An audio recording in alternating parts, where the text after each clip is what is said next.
All right. Well, let me start off first by thanking everyone at Tesla for your incredible hard work. The Tesla team is an incredible team, great human beings. Anyway, some of the finest people in the world work at Tesla, designing and manufacturing our incredible products. So my thanks to you for everything you're doing. Well done.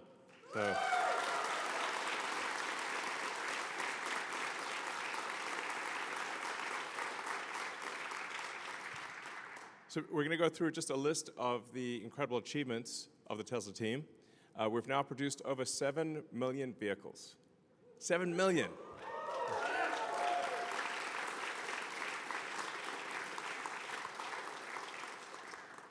In our first year of production, we produced just over 20 vehicles. And I thought, well, maybe we might one day be able to do 10 or 20 a week instead of 10 or 20 a year. And the way things are tracking right now, we will actually have made over 10 million vehicles next year. So we'll pass the 10 million vehicle cumulative. That's a lot of cars, man. That's a lot of cars. So it's really, and it's incredibly difficult, as you know, to design, to build, to manage the supply chain with thousands of suppliers, make sure everything arrives. You've got tens of thousands of parts, make sure everything works, then build the car, service the car, and it's really difficult. Frankly, the car business is a tough business. There are times when there are rocky moments, like things are like a little bit of stormy weather. But what I'm here to tell you is that the future is incredibly bright and exciting. And we're going to do things that no one, I think, has even dreamed of. We've said we're going to do it, but I think until we actually do it, people won't believe just how incredible it is. So I'm going to go through all of the things that we're accomplishing here. So once again, thank you very much.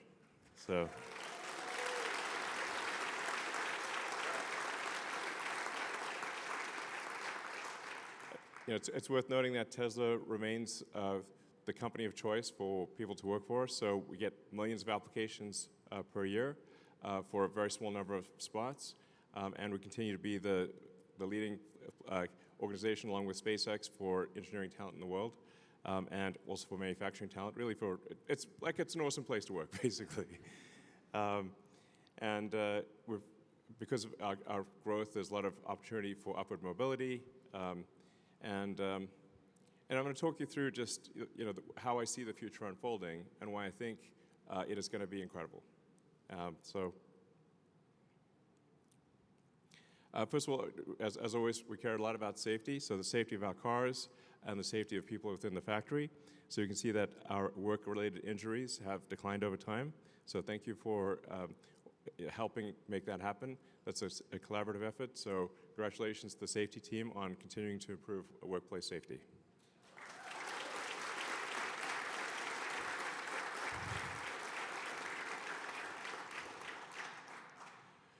So one of the things that may seem like, how do you pull it all together is, where does AI and robots fit in this sort of sustainable energy picture? Like, is that just like some weird side project, or what? But it's because what we're really aiming for here is, maybe a better way to think of it rather than sustainable energy is sustainable abundance for all. So if you think about what is the future that what's the most exciting future that you could possibly imagine? What does that future look like? It's worth thinking about that. Just imagine a future. What does that amazing future look like? How about a future where you can have any good or service you want at will? A future of abundance for all, where really anyone can have anything. It sounds impossible. It sounds like surely such a thing cannot be the case. But what I'm here to tell you is that will indeed be the case. that the future we're headed for is one where you can literally just have anything you want. Like, if there's a good or service you want, you'll be able to have it, and ultimately, everyone in the world will be able to have anything they want.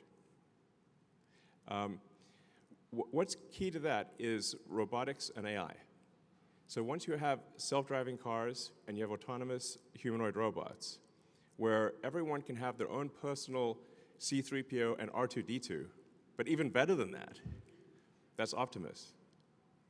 You can imagine like your own personal robot buddy that is a great friend, but also takes care of your house. We'll clean your house, we'll mow the lawn, we'll walk the dog, we'll teach your kids, we'll babysit, and we'll also enable the production of goods and services basically with no limit. And when you combine that with sustainable energy from the sun and batteries, we can also, at the same time, also maintain a great environment. So that, I think, is the future that we want.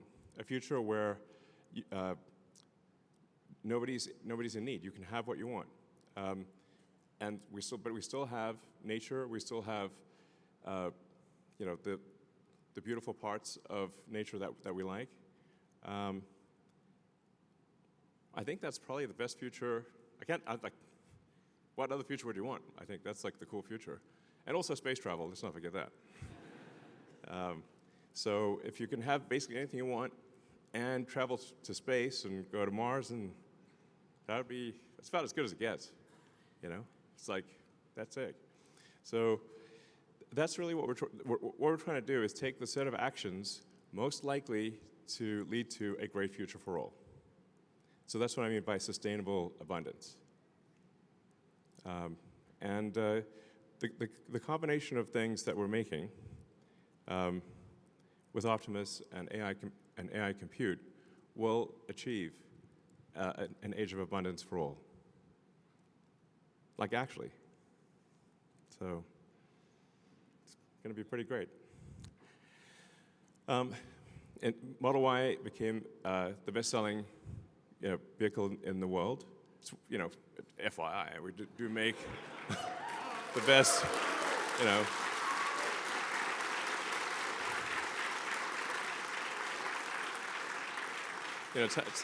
it's how we're doing on popularity. Well, we actually literally make the best-selling car on Earth of any kind. So that's, and it's for 2 years in a row. So, and it's going to be the best-selling car on Earth again this year. So.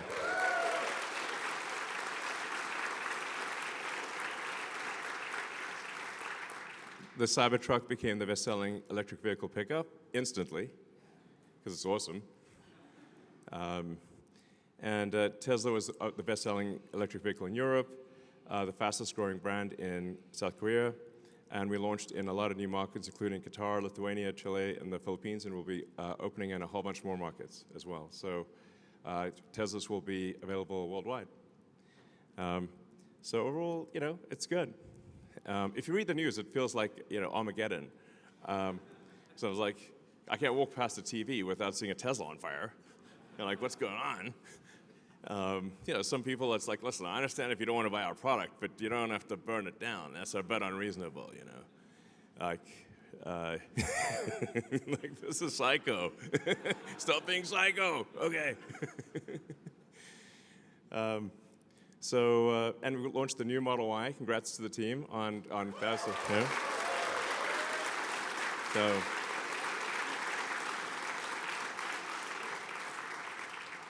that's obviously very tough because we've got factories all across the world, and we've got to change over a supply chain on basically three supply chains on 3 continents. I think you did an amazing job of switching over the world's best-selling car globally in a very short period of time. Well done, guys.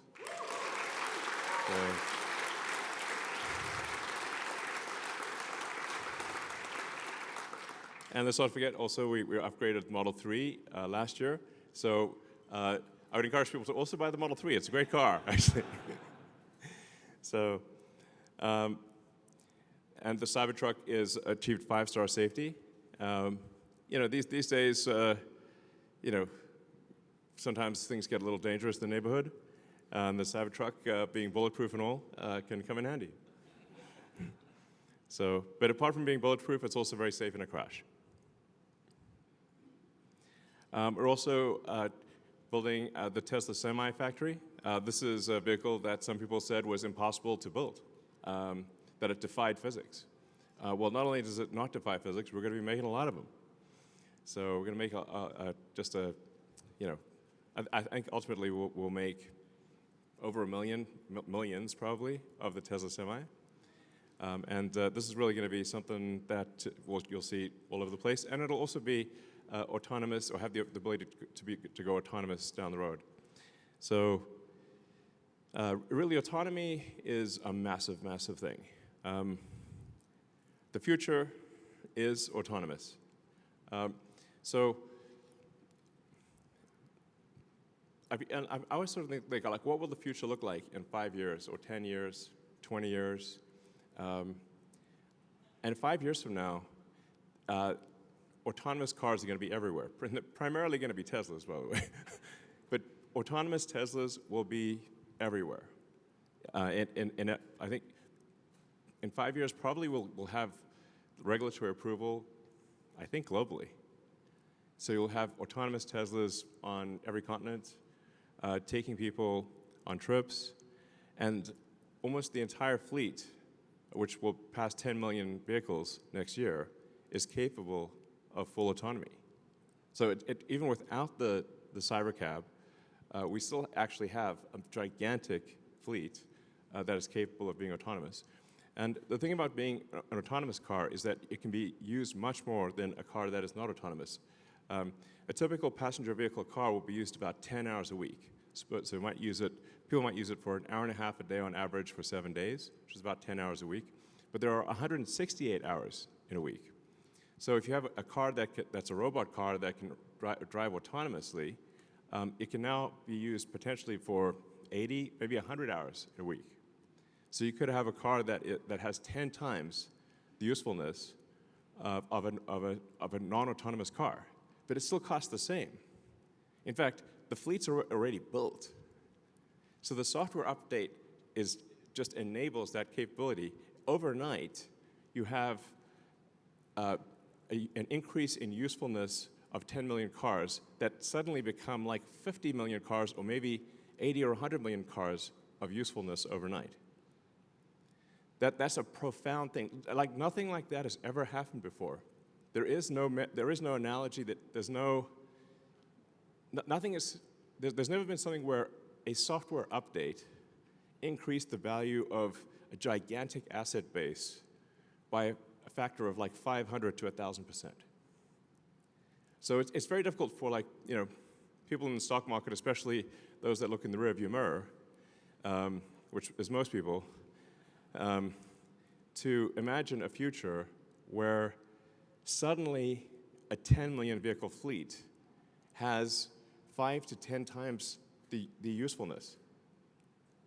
It's so profound, and there's no comparison with anything in the past that it does not compute. But it will compute in the future. And some people like Kathy Wood at ARK Invest do see the future. So what I'm saying is, hang on to your stock. So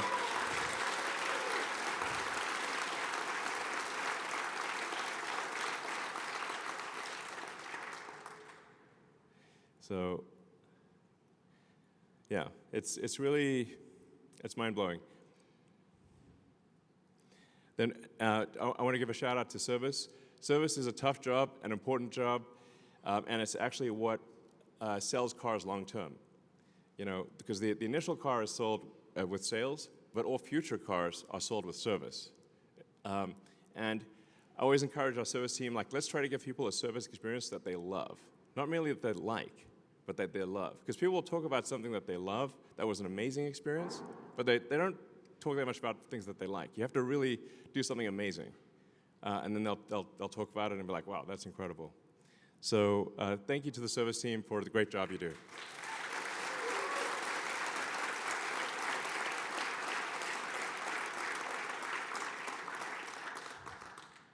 And I mean, you can see sort of, I like this sort of light map of superchargers.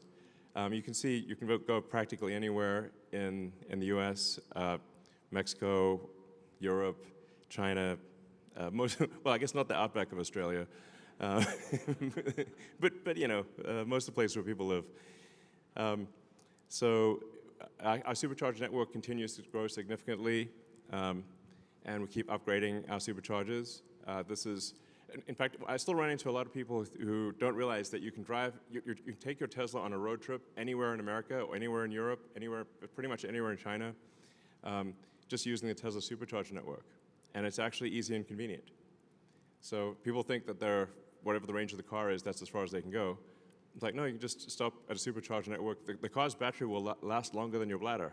I'm pretty confident. So that's really the threshold. As long as the car battery lasts longer than your bladder, and you just plug it in when you go to the restroom, and you come back and grab a coffee or whatever, and you're back on the road and everything's good, then that's the range that matters, and the supercharging speed that matters. So, yeah. So congrats to the supercharger team on expanding network and do great work there. So.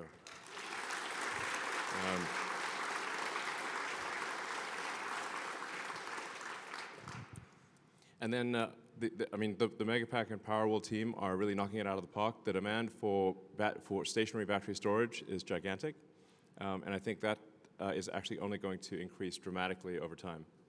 So, and we've got the Shanghai Megafactory that's got started in record time in February. Congrats to the Shanghai factory team there. That's awesome.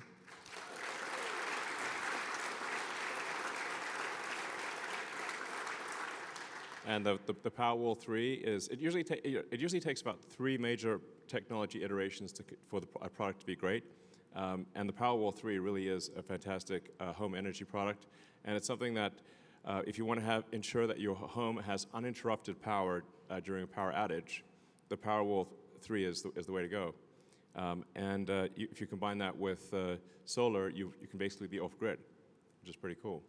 But I think just having energy insurance, or energy assurance, such that if the utility goes down, you don't even notice. Like the lights are on in your house, and your neighbors will come to you for help, basically. That's actually what happens when somebody has a Tesla Powerwall and there's a power outage. So that's a great product. And then, yeah, Megapack, especially at the utility scale, is the opportunity there is gigantic because it enables a utility grid to dramatically increase the output of electricity because you can generate electricity at night, and then the Megapack can provide that electricity during the day because normal electricity demand is very uneven. There's a lot of electricity usage during the day, but limited at night. So Megapack actually has the potential to increase the output of an existing electricity grid by more than double. So you can actually, without building additional power plants, double the total output of energy in a year. So it's quite a profound thing.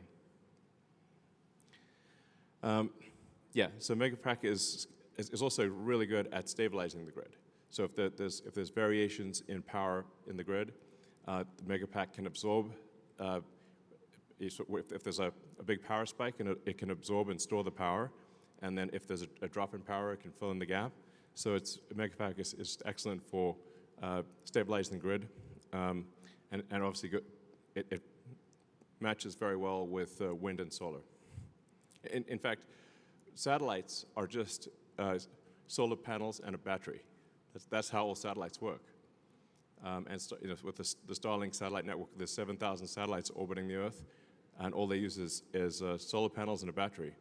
And my prediction is, long-term, a majority of power on Earth. In fact, eventually, it might be like 90% or more of all power on Earth will be solar panels with batteries. That's my prediction. My predictions have a pretty good track record. So, yeah. And the power walls can also act as kind of a virtual grid. So if you have thousands of power walls in a neighborhood, they can actually work in concert to stabilize the grid. The V4 supercharger is pretty cool. It enables charging at 500 kilowatts, and the Semi can charge at 1.2 megawatts. So it's smaller and lighter. It's a big improvement overall. And we're rolling this out worldwide. So it will increase charging speeds and yeah, just enable you to get your car charged really fast. So. And then with regard to cell manufacturing, we're at this point, we think we're making the most efficient cell in the world, meaning like the lowest cost per kilowatt hour cell. So, which is really pretty good. Like there are entire companies that all they do is make lithium-ion battery cells. And for us, that's one of many things that we do. So congratulations to the cell team on making the best cell.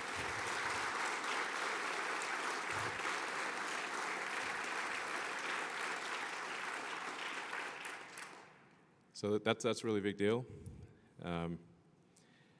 And then we're also investing in the whole battery supply chain. So we have cathode production, we have lithium refining, and then more. Yeah, hopefully, we're sort of hoping someone else will do the anode. We might have to do the anode. I hope someone else does it. Why do we have to do all these things? Yeah, a lot of people think like we do this thing, a lot of these things because we want to, but really it's often just because we didn't have any choice, nobody else was doing it, so we had to do it. So yeah, a lot of new factory milestones. So in Berlin, we produced 660,000 drive units. Fremont, we built our first Optimus at the Optimus production line in Fremont. We're preparing for Cybercab production here at Gigafactory Austin. And Gigafactory Shanghai created its 3 millionth car. We've produced 160,000 NACS adapters at Gigafactory New York. And we've got record battery pack production at Gigafactory Nevada. So congrats to everyone.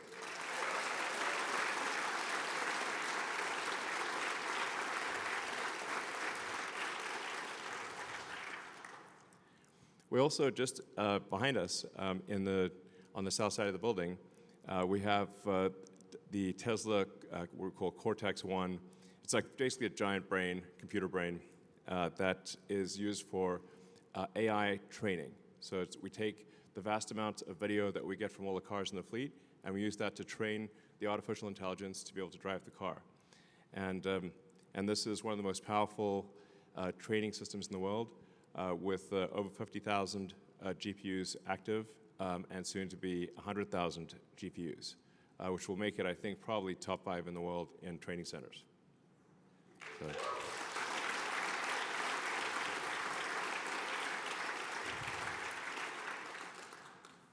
We're also continuing to make progress on our Dojo training supercomputer. So we've got Dojo 1 active now in Gigafactory New York and in Palo Alto. And it is actively working. It's actually taking load on, it's doing a meaningful percentage, well, I guess 5% or whatever. but it's still something, 5, maybe approaching 10% of the training load of the self-driving AI is being done by Dojo. And then we've got Dojo 2 that's coming down the line. That'll be probably 10 times better than Dojo 1. And so it's sort of exciting. We're making good progress with Dojo. I'm increasingly optimistic about the future of Dojo. I think we got a real shot here at a breakthrough. So congrats to the Dojo team.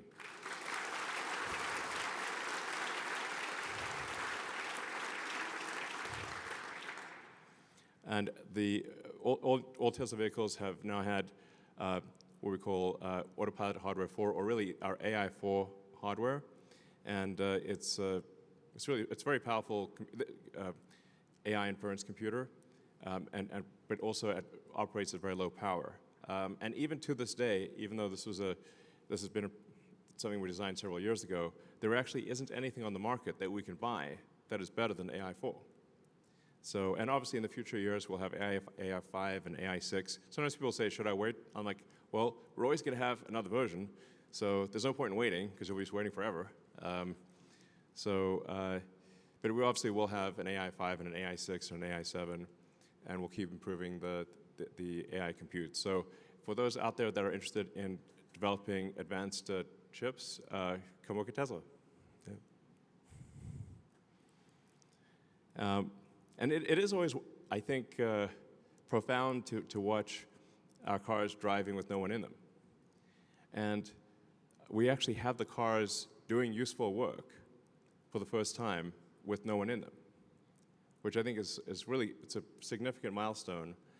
So the cars are driving from end of line in Fremont to park themselves, and I think we've just started doing that here in Austin. So we'll be, yeah, the car literally goes from end of line in Fremont to its destination parking spot where it gets picked up by a truck for delivery to a customer, and it does that with no one in it. And it's not doing that all day, every day. Like pretty much like it's just a matter of fact thing. Yeah. So let's see. Yeah, and obviously for anyone that's using it, you can see the dramatic improvements in full self-driving, where it's getting to the point where interventions are extremely rare, and eventually they'll get to the point where there really is no need to intervene. Like the car is going to be better than human. In fact, maybe it's worth emphasizing that it's not that Tesla full self-driving will be equal to humans in safety. It will be ultimately 10 times safer than a human, because it never gets tired. It doesn't, like humans get tired and sometimes get wasted, and we'll have arguments or change the radio or, text. I know no one in this audience would ever text while driving. That would be crazy, but it does happen. So the reality is that Tesla full self-driving will be vastly safer than humans. Not just equivalent, it will be actually vastly safer. And it means you can do whatever you want while driving. So even if you don't rent your car out for usage, you can still, it frees up your time. So if, let's say you're driving 10, 12 hours a week or more, it gives you back 10 to 12 hours of your life, which is extremely cool. So, well, Optimus sure has come a long way.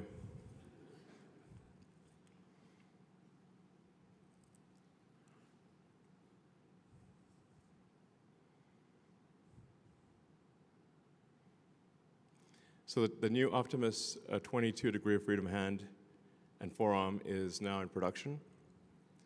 And it's learning to walk and catch balls. It's pretty cool. I mean, look, that's where we came from. It's wild. So in a very short period of time, Optimus has gone from being an idea to the most sophisticated humanoid robot on Earth.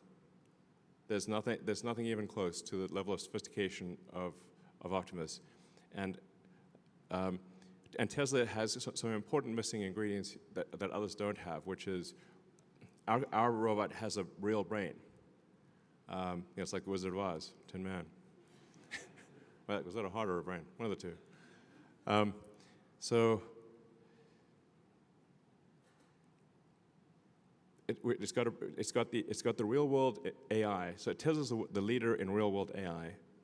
What we learned in the car, we translate to the Optimus robot, and we also take our expertise in electric motors, in batteries, power electronics, structural design, and then another major important thing is that we're very good at manufacturing.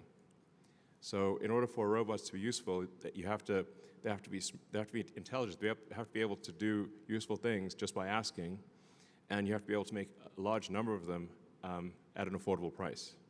This is what we can do. We have the only company with all the ingredients for making intelligent humanoid robots at scale is Tesla.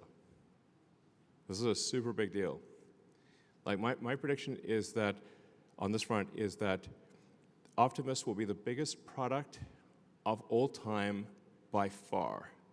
Nothing will even be close. I think it'll be 10 times bigger than the next biggest product ever made. like that level. So.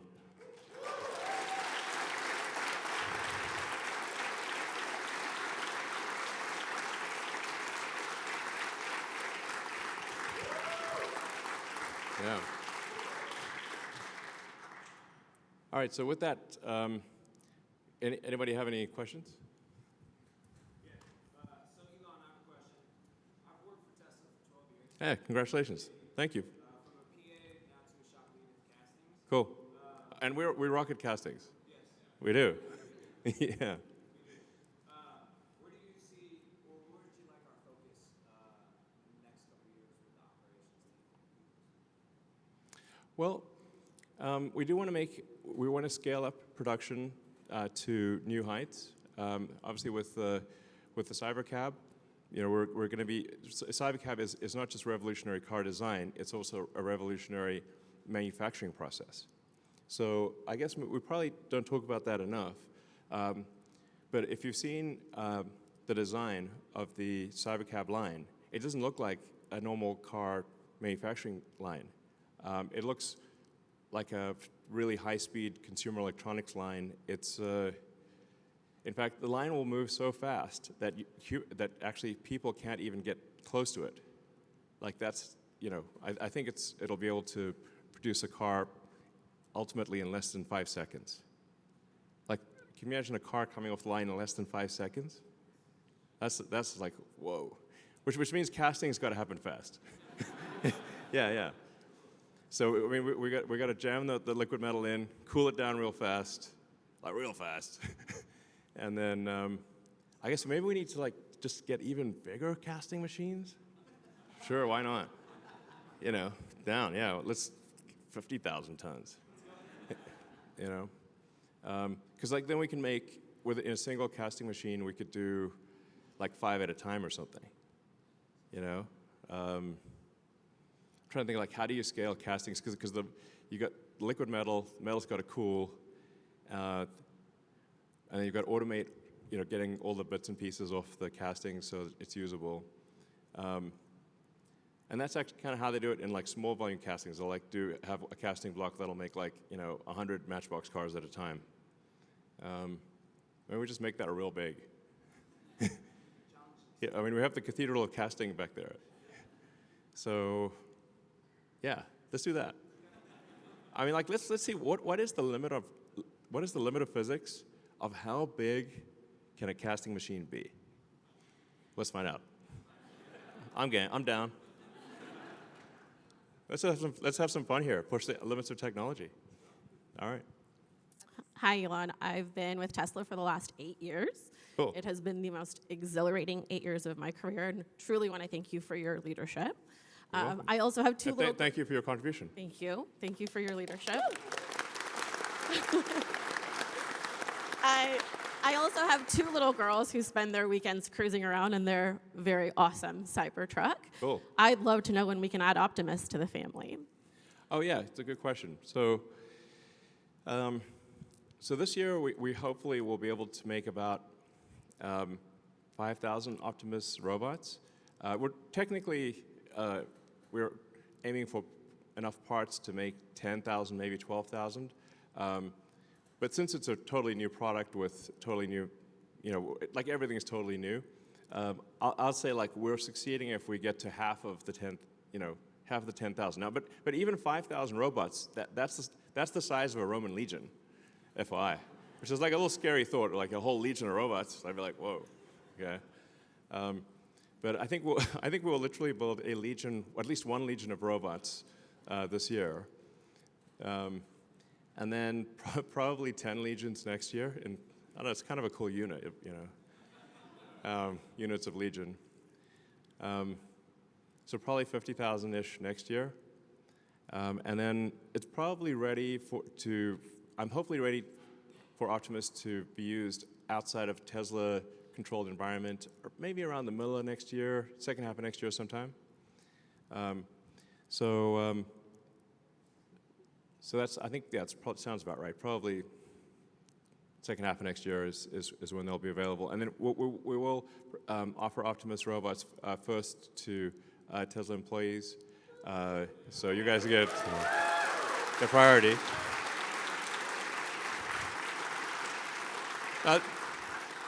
There are some pluses and minuses to that, you know, because it's probably have a few bugs, but it's going to be very cool. You'll want to invite your friends over and say, check this out. So that's the other questions. Hi, Elon. Hey. My name's Dom. I've been here for a little over a year now. I work in people development. Okay. We make so many amazing things. Yeah. Right now, it's still the people that do it. Yes. When we think about applying first principles to the relationships and the teams that people have, how would you encourage us to think about that and act on those first principles when it comes to relationships and teams?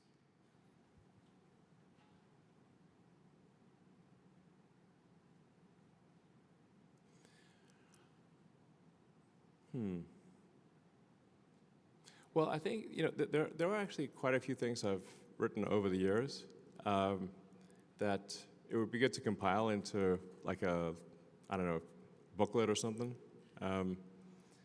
Because I actually have to be reminded of those things myself.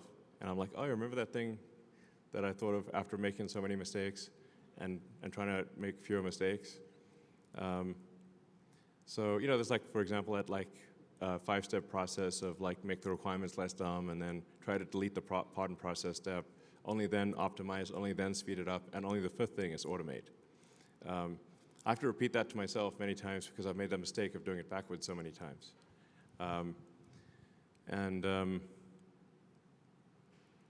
You know, I think always operating on the principle that everyone is wrong to some degree, and we should aspire to be less wrong over time, which we will not always succeed in doing.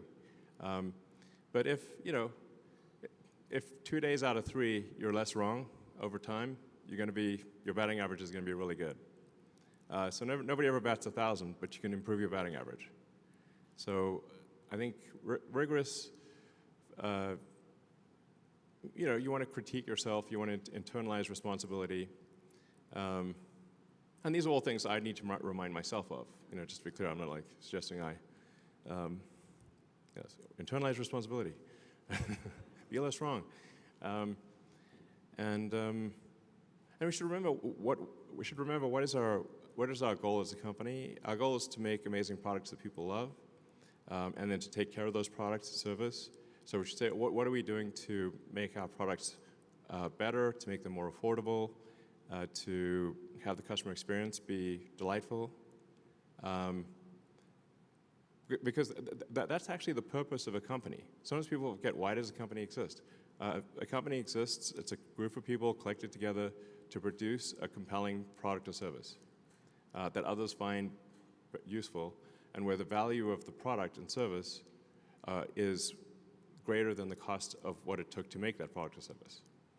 So sometimes, weirdly, profit is like viewed negatively, but really profit is just the difference in value between the output and the input. It's like, what did it cost you to make it, and what did it cost you, and what are people prepared to pay for it? That's the value that you created. So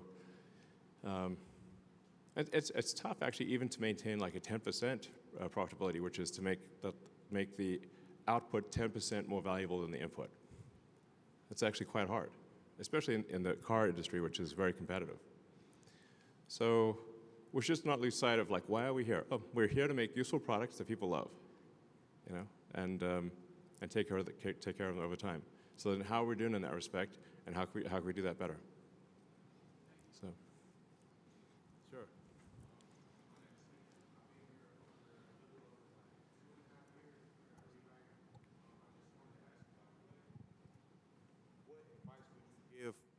What advice would you give a young person like getting into the stock market? Like, Stock advice. Wow. yes, sir. Yes, sir. As I think people can perhaps tell who are watching this, these questions are not prepared in advance. This is literally random questions from the crowd, which is cool. I'm fine with that. And I think that it's going to sound very straightforward, but you want to really buy stock in companies where you think the products that company makes will be better in the future. Is that company going to make more and better products? Or do you love the products that company makes, and are they going to keep doing that? And I think Tesla, as I've just gone through, Tesla has a track record of having made many great products, and we're going to make many more future great products, and we're going to scale up production, and I think we've demonstrated a level of innovation that is extremely rare. I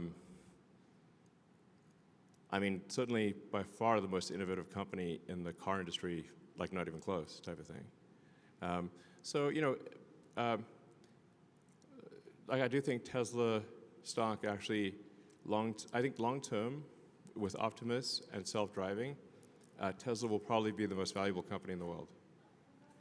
But there are also other companies out there that make great products and services. So I think that's the way you want to look at it. Say, do you think this product, because that's the reason why companies exist, is to make great products and services.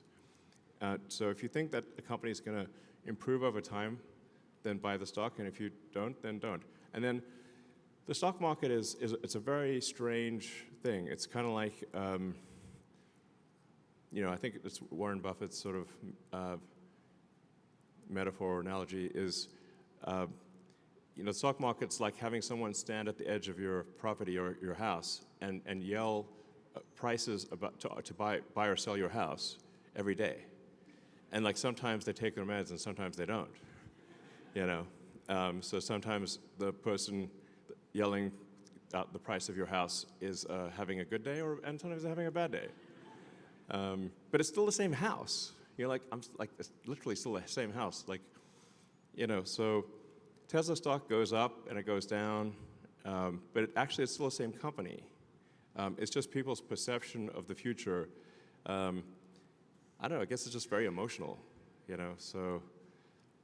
But for me, while it's difficult to predict how things will be from, in the next, say, 6 to 12 months, if you say, where will things be in 3 years or 5 years, the future of Tesla is incredibly bright. So.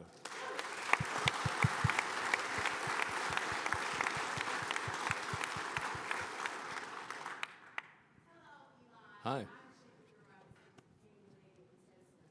Hi.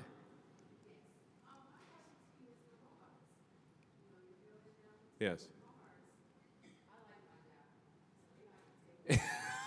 You say, will the robot take your job, or what? Yeah, that's a fair question. Well, so, yeah, is the robot going to come steal your job? A reasonable question. I think what we'll find with the robots is that there'll be a ratio of people to robots. So you'll effectively end up having managing a group of robots. So you'll have basically, I don't know, your flock or your little group of robots that you take care of, and you tell them what to do. And I don't know, you'll have a pack of robots, basically. Yeah, you're promoted to manager. One way to think of it. I think the same thing will be true of cars. So for the self-driving cars, is that people that are, say, Uber drivers today or something like that, or taxi drivers today, will end up managing a fleet of cars. And that'll be a much more effective use of their time. Just taking care of 10, 20 cars or however many they can take care of. So, yeah. Hello, my name is Adrian. Hey. You said that your companies are made to make products people love. Yeah. Have you ever thought of airplanes or trains? Yeah, I mean, I'd actually love to make airplanes, especially, but stretched pretty thin. So I have 17 jobs. At this point, I just go to sleep, work, go to sleep, work, and then do that 7 days a week, pretty much. People say, where do you go on vacation? I'm like, what's that? But I guess I like being productive. I like getting things done. So I guess I could choose to be on an island somewhere sipping a Mai Tai, with attractive people in bikinis and stuff.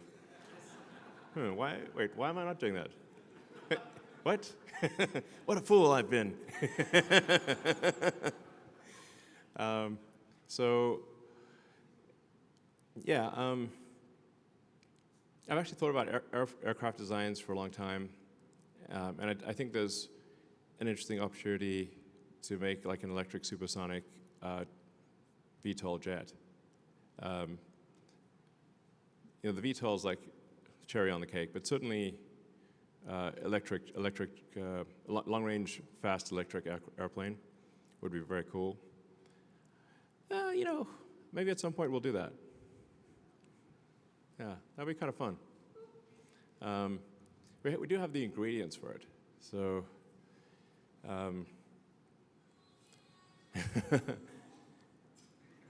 And then there is the potential for, again, we're like thinking like pretty far into the future here, of not a conventional train, but that sort of hyperloop, essentially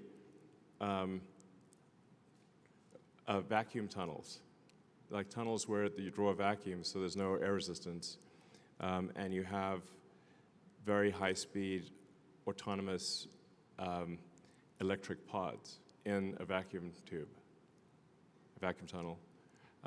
That would allow you to go from city center to city center much faster than any airplane could possibly go. Because going into an underground vacuum tunnel would it'd be like teleporting to super high altitude, effectively, which no plane could do, and then it could deliver you right to the center of a city. And that, I don't know, maybe that's some future collaboration with the Boring Company and Tesla. I got a million ideas. The ideas are, I had more ideas than I know what to do with. Ideas are kind of the easy part. Execution is the hard part. As they say, it's 1% inspiration, 99% perspiration. Work in manufacturing engineering. Since 2018, I've done a bunch of different things here, kind of like energy products, Model 3, Model Y, cyber, and now we're looking forward to Optimus, maybe the biggest product ever. Yeah, it will be. And I think about the mission statement of the company, and it's evolved. It used to be a sustainable transportation, then sustainable energy. Is it going to evolve again? Are we going to reformulate that officially to kind of explain to the world better about how Optimus and AI folds into the rest of the fabric of the company? Yeah, I mean, I touched on this briefly earlier, but you're right that I think we do need to articulate it more prominently and maybe more often, because it's really about sustainable abundance. Can we have a future of abundance for all that is also sustainable and compatible with nature? So we're not destroying nature, but you also get abundance for everyone on Earth. Sounds like the best possible future. That's what we're trying to do. Yeah.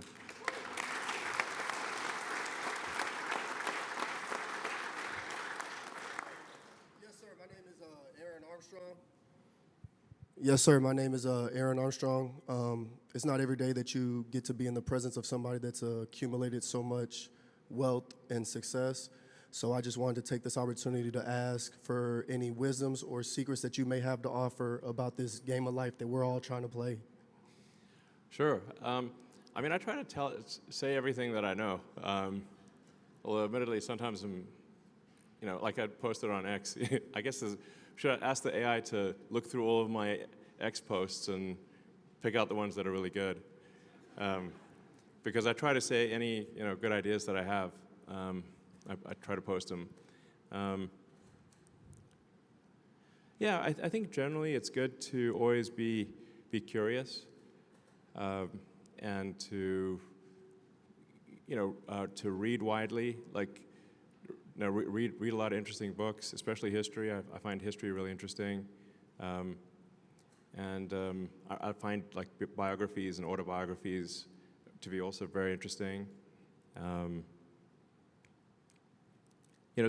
think it's good to read, especially autobiographies, where somebody has done something incredible and they wrote the book themselves, or mostly themselves. That'll give you a lot of ideas. And I mean, something that I do is I'll get audiobooks, because I got like so much going on in my mind it's kind of hard to go to sleep, because it's like having a computer browser with like 100 tabs open. By the end of the day, I got like 100 tabs open. It's like, I gotta close this browser, you know? That's my brain. So then I'll listen to an audiobook, and I'll put it on a timer, and it's like 15 minutes. It's like being read a bedtime story by your phone.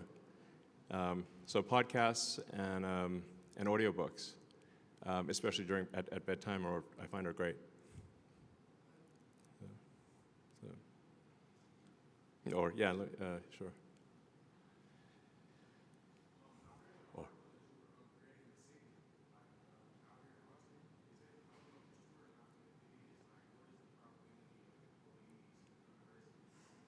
Sorry, I can't hear you. Oh, there's a city in South Texas which is Starbase. So it's a city for, in fact, cities maybe makes it sound bigger than it is, but it's a really a small town plus a giant rocket factory. That's Starbase. And it's in South Texas and Starbase, Texas, right by the Rio Grande. And you can just literally drive there, because it's on a state highway. So you can just drive through it, check it out. I do own a piece of property that's just across the river. That's kind of cool. It used to be like a horse place, like where they would give horse riding lessons and stuff. And at some point, I think it would be cool I want to do like this gigantic art project there. That's looks like an alien planet, like right across the river. But like that people could visit, you know. So then I might like live there occasionally, but really it's a place to, like, I don't know, to envision sort of an alien planet art project across the river. It'd be kind of cool. Yeah. Yeah.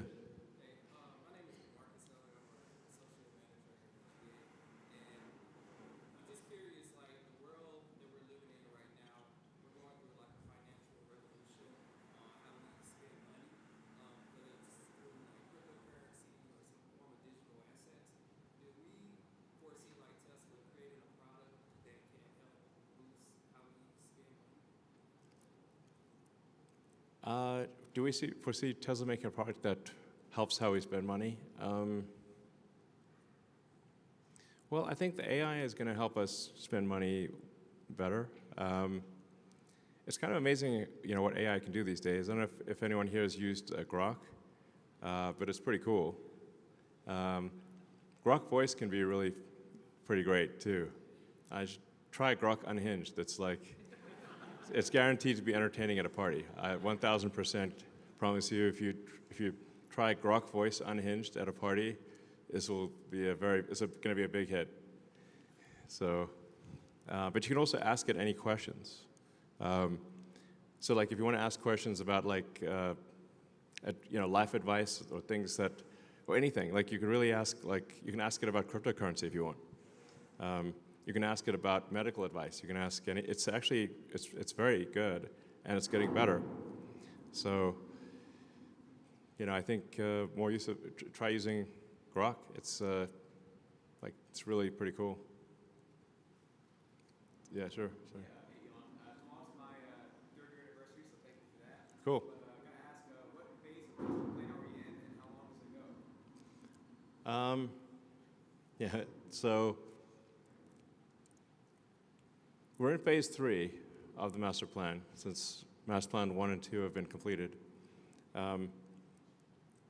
Now, master plan part 3 is a very long master plan because it's basically making all energy on Earth sustainable. And I actually need to supplement it with the sort of abundance for all. Maybe that's master plan 4. I've kind of described master plan 4 essentially, which is like autonomous cars, autonomous humanoid robots, you combine that with like solar and battery storage, and I think the future is going to be incredible. So I'll take a couple more questions and call it a night. Well, I'll ask if you haven't asked a question before, you can ask a question. All right. Okay. Been working here for almost 3 years. My question is, when will we see some Optimus robots with the production team? Oh. Well, there are actually some Optimus robots being built in Fremont right now. So we'll. Not sure what that was, but. But we expect to have an Optimus production line here as well. So there'll be Optimus production starting in the Bay Area, and then we'll have the even bigger Optimus production line here in Austin. Yeah, there's going to be a lot of robots. So, I mean, ultimately, I mean, I think we'll be making tens of millions of robots a year type of thing. It's like serious volume. Maybe 100 million robots a year. It's wild. Sounds good. Yeah. All right, well, last question. Okay.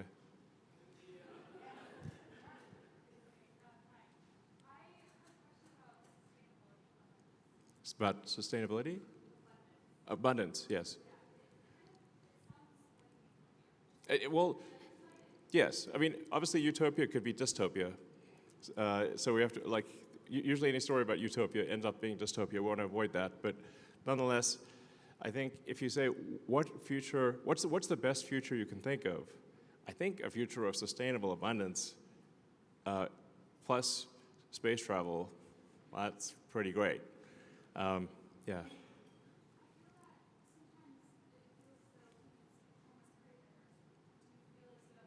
Oh, we need adversity.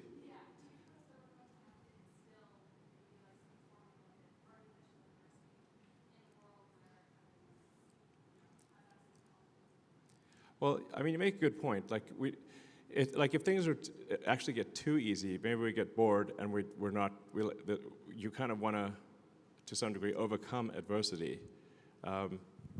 It's like if you play a game of some kind, you want the game to be not too easy and not too hard. And maybe the future will be too easy, potentially, is what you're saying.